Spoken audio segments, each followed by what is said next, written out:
4 তারিখ মহাসমাবেশের ডাক দিয়েছে, সেটা যদি শেষ পর্যন্ত তারা আবার করেন, তাহলে যেটা দাঁড়াবে সেটা হচ্ছে দুটো নজির, আইদার সরকার নজির সৃষ্টি করবে, নাহলে ওনারা নজির সৃষ্টি করবেন।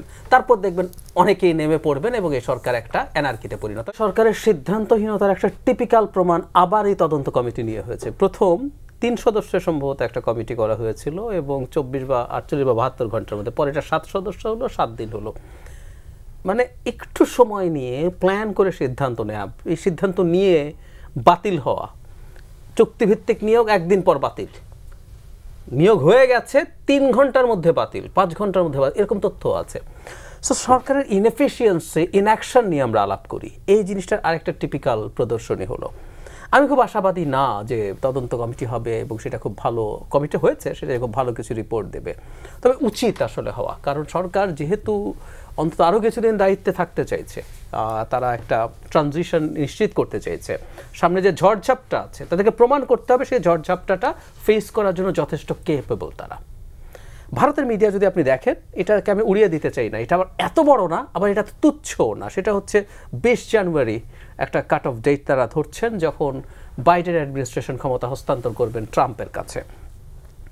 এটা সন্দেহ নেই যে ট্রাম্প বাংলাদেশকে একেবারে ধরে সাইজ করার চেষ্টা, এরকম না, কিন্তু যারা বাইডেন অ্যাডমিনিস্ট্রেশন ডক্টর ইউনূসের সাথে সম্পর্ক এবং তাদের গ্লোবাল ফরেন পলিসির কারণে বাংলাদেশকে যেভাবে তারা সাপোর্ট দিচ্ছিলেন, সেই সাপোর্ট ট্রাম্প অ্যাডমিনিস্ট্রেশন দেবেন, এটা ফর শিওর।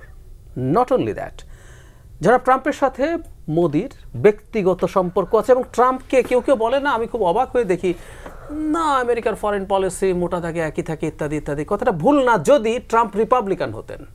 ট্রাম্প কিন্তু রিপাবলিকান না, আই রিপিট, ট্রাম্প রিপাবলিকান না।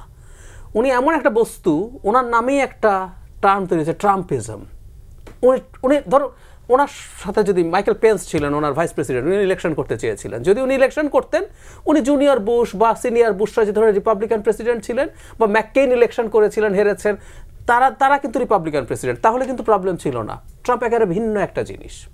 ধরুন উনি এখন, কারণ এবং ট্রাম্পের এগুলো রেটরিক না, তাকে আমরা 4 বছর ক্ষমতায় দেখেছি, তো উনি কিভাবে গ্লোবাল ফুটপ্রিন্ট কমিয়ে এনেছেন, দ্যাটস এ হিউজ লিস্ট, আমার মনে আছে, চাইলে বলতে পারবো। এবারও উনি এসে একই কাজ করবেন, মানে উনি রীতিমতো নেটো থেকে বেরিয়ে যাওয়ার সম্ভাবনা আছে। আর ওখানে বাংলাদেশে কি হচ্ছে, যদি না, এখানে একটা কিন্তু আছে অবশ্য, চায়নার ব্যাপারে তার এক ধরনের শক্ত অবস্থান আছে, সেই কারণে সে বাংলাদেশের প্রতি মনোযোগী থাকতে পারে। আদার দেন দ্যাট, বাংলাদেশ তার কাছে ইম্পর্টেন্ট ইস্যু না। ফলে ভারত বাংলাদেশের উপরে তার যে ডিস্টেবিলাইজ করার চেষ্টা এবং পদক্ষেপ, সেটা আরও বাড়াবে। ভারতীয় মিডিয়াতে আসলে মোটামুটি লোকজন এই কথাবার্তা বলছে। সুতরাং আমাদের সরকারের সামনে কিন্তু একটা বড় চ্যালেঞ্জ আছে। সুতরাং এই তদন্ত করে বের করা, তার জন্য যার যার ব্যবস্থা নেওয়া, অ্যাট দ্য সেম টাইম আমি ওটাকে আগুন বলছি, এবং আমি ওটাকে বড় আগুন বলছি, যেটা নিয়ে আমরা অনেকক্ষণ কথা বললাম। প্রশাসনের যে কর্মচারীরা আছেন তারা যা যা করলেন, এগুলো প্রত্যেকটা তদন্ত করা এবং ভিজিবল অ্যাকশন নেওয়া। মানে আমি এই সরকারের সবচেয়ে বড় যে সমালোচনাটা করি সেটা হচ্ছে, মানে এই সরকার না, সরকারের কাজ কি, সরকার আসলে কি করে, আমার মনে হয় না তারা সেটা বোঝেন। আমরা খেয়াল করব, সবাই খুব কাউন্সেলিং করে দেশ চালাতে চান, কাউন্সেলিং করে দেশ চালানো যায় না। স্টেট মূলত একটা কোয়ার্সিভ ফোর্স, ও বল প্রয়োগ করে, ওর বল প্রয়োগের সক্ষমতা আছে এবং সেটার পেছনে ব্যয় করে। আমাদের একটা পুলিশ বাহিনী অভ্যন্তরীণ কারণে, মিলিটারি আমরা রাষ্ট্রীয় বহিঃশত্রুর কাছ থেকে রক্ষার জন্য আমরা ইউজ করি, কিন্তু আমাদের অভ্যন্তরীণ কারণে আমরা এই পরিমাণ টাকা, ইকুইপমেন্ট কেন দেই? কারণ প্রয়োজনে আমাকে বল প্রয়োগ করতে হতে পারে। বল প্রয়োগ মানে শুধু পেটানো না, অ্যাকশনস নিচ্ছি, তুমি নিয়ম ভেঙেছো, তোমার বিরুদ্ধে অ্যাকশন, তোমাকে সাসপেন্ড করছি, তোমাকে আমি শোকজ দিচ্ছি, তোমাকে চাকরিচ্যুত করছি, এগুলো প্রত্যেকটা বল প্রয়োগের কথা। এই সরকার না বল প্রয়োগ করছে না। এবং কেউ কেউ বলছেন, 2 একজন উপদেষ্টা বলেছেন, আমরা যদি বল প্রয়োগ করি সেক্ষেত্রে রাস্তার বল প্রয়োগের কথা। 10 জন দাঁড়িয়ে একটা রাস্তা আটকে ফেলছেন এবং কোনো রকম কোনো কিছু হচ্ছে এবং মানুষ চরম দুর্ভোগে আছেন, তারা বলছেন আমরা যদি এটা করি আগের সাথে তুলনা হবে। আমি বলছি উত্তর সেটা না, শেখ হাসিনার মতো লেথাল ওয়েপন ইউজ করতে হবে না এবং গিয়ে গুলি করতে হবে না, কিন্তু পুলিশ যাবে এবং সেটাকে ছত্রভঙ্গ করার চেষ্টা করবে। আপনি যদি বল প্রয়োগ লেজিটিমেটলি করেন, সেই বল প্রয়োগ কিন্তু মানুষ খারাপভাবে নেবে না।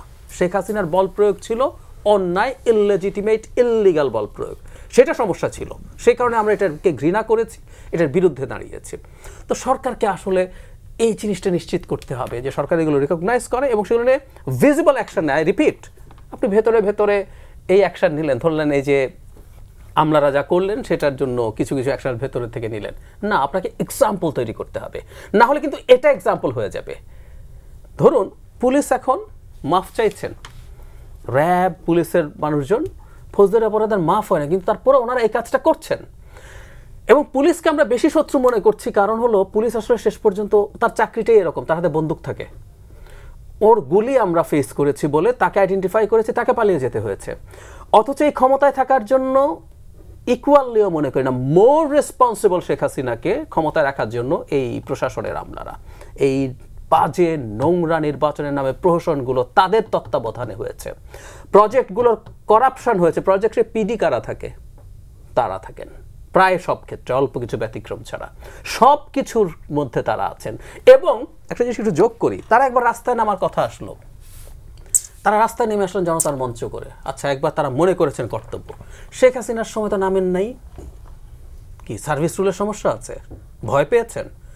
এখন আপনার সাহস কেন হইলো? আপনি যে রাস্তায় নামলেন, কি কারণে আপনার এখন সাহস হলো? আপনি এখনো সার্ভিস রুল ভাঙছেন, তো আপনি এখনো সার্ভিস রুল ভাঙছেন কেন? তার সাহসটা কেন হলো?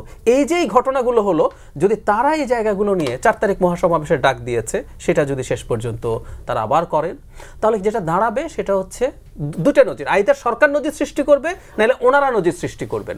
তারপর দেখবেন অনেকেই নেমে পড়বেন এবং এই সরকার একটা অ্যানার্কিতে পরিণত হবে, এবং এই অ্যানার্কিটা পরিকল্পিতভাবে তৈরি করতে চাইছেন। একটা কথা একটু যোগ করি, ওনারা যে সমাবেশ করেছিলেন ওখানে বলছেন দেশের সার্বভৌমত্বকে হুমকির মুখে ফেলার জন্য নাকি এসব পরামর্শ দেওয়া হচ্ছে। বাংলাদেশের সার্বভৌমত্ব, হক ভাইয়ের সাথে আমি শতভাগ একমত, আমরা স্বাধীন ছিলাম না। আমরা যে স্বাধীনতা বলি কেন জানেন? কারণ বাংলাদেশ আসলে কার্যত একটা কলোনি ছিল ভারতের। এই যে কলোনি হলো, এই যে সার্বভৌমত্ব নষ্ট হলো, শেখ হাসিনার ডান হাত বাম হাত যে কোনো সম্ভবত ডান হাতই হচ্ছেন তারা, তো সার্বভৌমত্ব তারা ডুবিয়েছেন। বরং সার্বভৌমত্ব এখন না, আমরা বরং চেষ্টা করছি আমরা যে সার্বভৌমত্ব পেয়েছি সেটাকে যাতে ঠিকঠাক রাখা যায়। লাস্ট বাক্য, এই সব কথার পরও তাদের যে কাজের জায়গা আছে, প্রয়োজন আছে, আমরা সেটা অস্বীকার করছি না, কিন্তু তার যে চৌহদ্দি আছে, যে পেরিমিটারের মধ্যে তার কাজ করতে হবে, তিনি ওই পেরিমিটারে থাকবেন। এবং প্রশাসনের চরিত্র কেমন হবে, প্রশাসনের প্রমোশন কার কী হবে, কর্তব্য কী হবে, কাকে কী দায়িত্ব দেব, এই সিদ্ধান্ত উনি নেবেন না, ফর গডস সেক। এই সিদ্ধান্ত জনগণ নেবে। জনগণ যার সিদ্ধান্ত নেবে, জনগণ বেতন দিয়ে তাকে সেই সিদ্ধান্তটা করাবে, উনি কাজটা করবে।